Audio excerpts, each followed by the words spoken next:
gouache, gouache, roquet, gouache, gouache, gouche, gouche, le gouche. Hey everyone, I am excited because today we're going to talk about painting and my struggles with it. And we are going to use one of my favorite artists as a reference, namely Sparth. I wanted to use one of his paintings to study and learn from and translate it from digital, what he does a lot, to traditional. So let's see how I did. Before we jump into the video, let me say a couple of words about Sparth. Sparth Nicolas Bouvier, that's the best French pronunciation I can do, is a French-born concept artist and art director who has worked at Ubisoft and ID Software, contributing to titles like Prince of Persia: Warrior Within and Assassin's Creed. Honestly, before doing this research, I had no idea he worked on Prince of Persia, so these videos of mine are quite educational even for myself. I discovered his work in the early 2010s after he joined Microsoft Studios as the art director for the Halo franchise. Back then, we were using Facebook, you know, the old people's social media site, and we had a spit paint challenge group where you had to do 30-minute paintings. He joined those challenges and his paintings were amazing. Actually, a bunch of them are bundled in the book I showed you in the intro. But enough gushing about the man, let's talk about what's happening on the screen.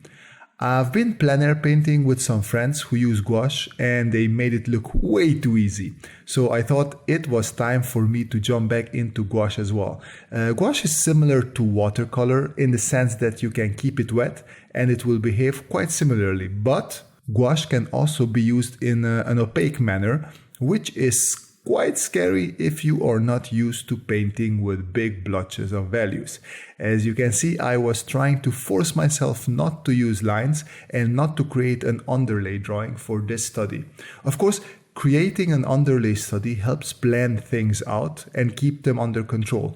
But when doing a study, it can be less important. Also, I use underlays as a crutch many times.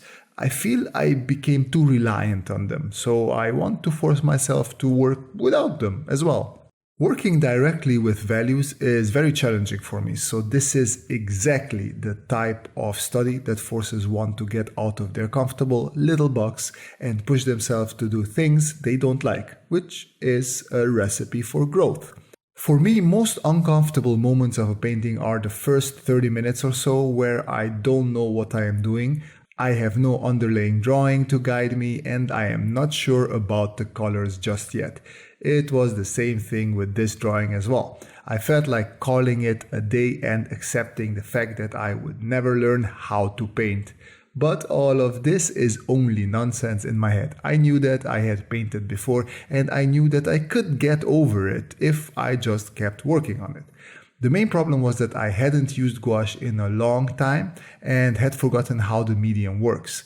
I made the color too wet, I didn't manage to mix the color I thought I saw on the screen, and the brush that I chose to work with was a bit small. Not being a traditional painter, I only have like 4 brushes in the house. So mistakes were made, but what studying and living in the Netherlands has taught me is that mistakes are not to be terrified of. You can look at them as your friends. They teach you how to improve your process for the next time around. I waited for the page to dry and made sure to mix more paint with my following strokes. I took more time to mix the color before I brought it to my page, and I planned to pop in by my local art store to pick up a couple more brushes in varying sizes to use next time around.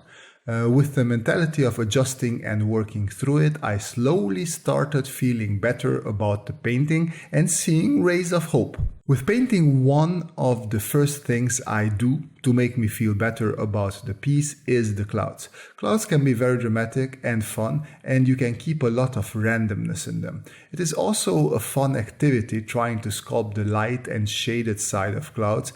Another thing is color. I started using watercolor when I took a light and color class during my studies. Since then, I have used watercolor sometimes for my spaceships, but mostly for urban sketching. When you are out in nature, you will realize that there are a lot of different colors interacting with everything. Clouds, for example, on one overcast day can have a lot of purples in them, aside from blues and grays. In this case, I saw some blue hues, but mostly a lot of greens, which I imagine would be the reflections from the ground, but also the mixing of the white-gray clouds with the mountains they envelop. The same thing applies to the green plane in the foreground. There are not just greens, there are yellows, browns, reds, and purples as well. I think I started gaining confidence and feeling like I am slowly getting back in control when I started applying the darker shapes on the green plane. Funnily enough, using strong darks is what I'm most afraid of when painting, but somehow I put a couple of shapes down that give me the most confidence as well. Another great confidence boost was when I started painting the castle with its enormous bridge.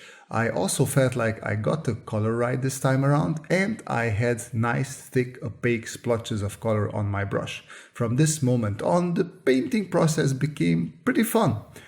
One of the things that I really enjoy about traditional painting is the randomness. You can't completely control your shapes with your brushes, especially if you are painting on a smaller canvas, like I was in this case.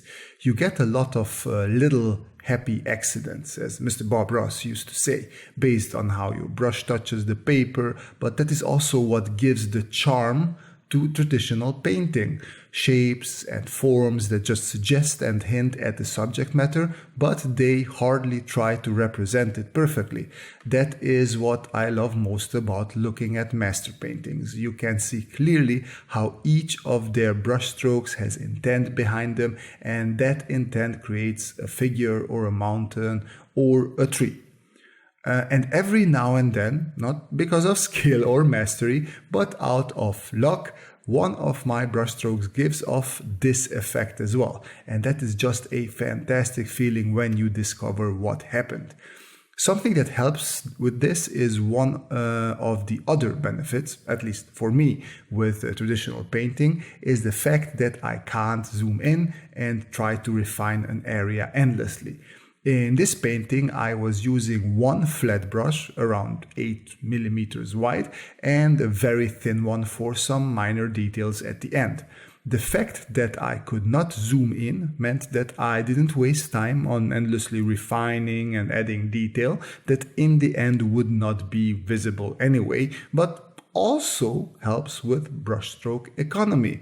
There is less of a chance of overworking details and areas, since a human or a tree or a mountain range sometimes can be represented with one single brushstroke, and that forces you to think ahead and plan those brushstrokes a bit more carefully.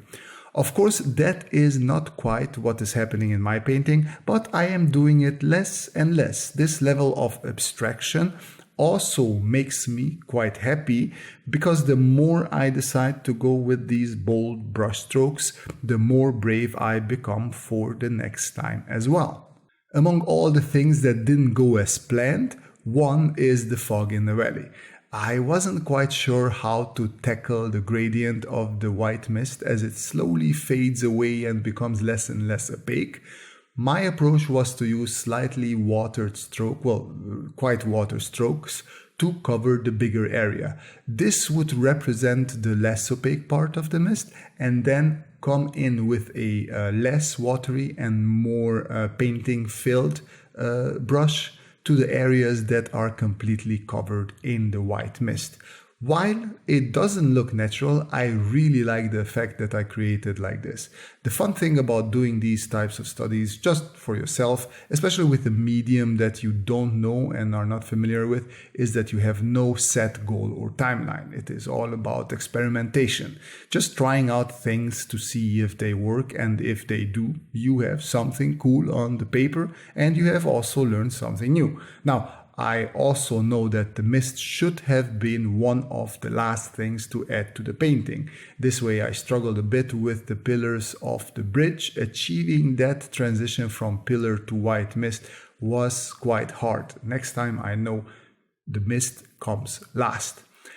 Speaking of the bridge, the whole building and bridge was one of the easier parts of the whole painting. I just had to make sure to have a nice thick opaque color mixed out, and with that I had to block in the shape of the building and bridge. Then just wait a bit for the color to dry and add the lighter version of that hue in the areas where the sunlight is hitting the building. Same thing again for the turquoise roof as well. And finally adding some tiny dark lines or dots for the windows with the aforementioned thinner brush. Looking back on this visual, the sky and clouds needed some more love, but I overworked that area in the beginning quite a bit, and I think in the end I was just happy to have something that looks somewhat close to Sparth's painting. And I was just happy in general that I didn't hate what I created. And while 70% of the time I didn't know what I was doing, in those 30% where I was applying brushstrokes with purpose, I actually felt like I was making progress. I'm curious if you, dear viewers, have a medium that you are struggling with or one that you just started out with. Do you feel like giving up but then work through it anyways? I would be curious what motivates you or what gives you the energy to work through it and keep pushing whatever you are pushing. I think for me it was important that I set a certain amount of time for the afternoon, for example, just for this. So no matter if it sucks or not, I had nothing better to do than to continue painting and seeing where it will lead me. And thankfully, I am quite happy where I ended up. And I guess on that happy note, I might as well end this video. I hope you enjoyed it and that you learned something new while watching this. I would love to read your answers to my questions or just any comment or opinion you have, so make sure to leave those in the comments. A big thank you to my patrons who helped me invest more into art supplies and into my videos. If you would like to support me, you can find links to my Patreon and Gumroad in the description down below. But as always, the most important thing is that you folks have a great time, and see you in the next video. Bye bye.